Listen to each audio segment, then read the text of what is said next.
যা হারিয়ে যায় তা কি সত্যি হারিয়ে যায় বা কিছু কিছু থেকে যায়? আমরা একটা ছোট ছবি করেছি, যেটা খুব শীঘ্রই রিলিজ করবে। ছবিটা করতে গিয়ে আমরা অনেকগুলো অভিজ্ঞতার মুখোমুখি হয়েছিলাম।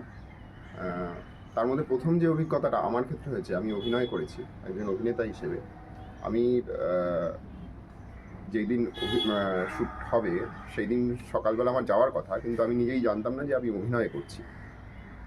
ফলে তো স্ক্রিপ্টের তো কোনো প্রশ্নই ওঠে না।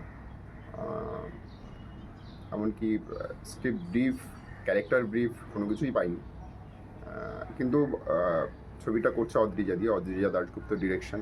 তো সেই ভরসাটা ছিল, সেই জায়গা থেকে মনে হয়েছিল যে কিছু একটা অন্যরকম কাজ তো হবে অবশ্যই, অন্যরকম ভাবনা।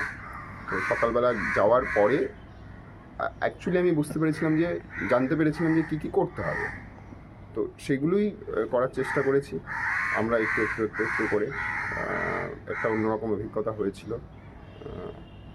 দেখুন, আপনারা একটু সঙ্গে থাকুন, একটু যেখানে ছবিটি রিলিজ করার চিন্তাভাবনা চলছে আপনারা একটু দেখবেন, একটু শেয়ার করবেন বন্ধুবান্ধবদের সঙ্গে। বাকিটা দেখুন, তারপরে আপনাদের মতামত নিয়ে আমাদের বাকি আলোচনাও হতে পারে বিষয় নিয়ে পরবর্তীকালে। তো আপনারা তৈরি থাকুন, আমাদের একটা নতুন ছবি আসছে, ছোট ছবি, যা হারিয়ে যায়।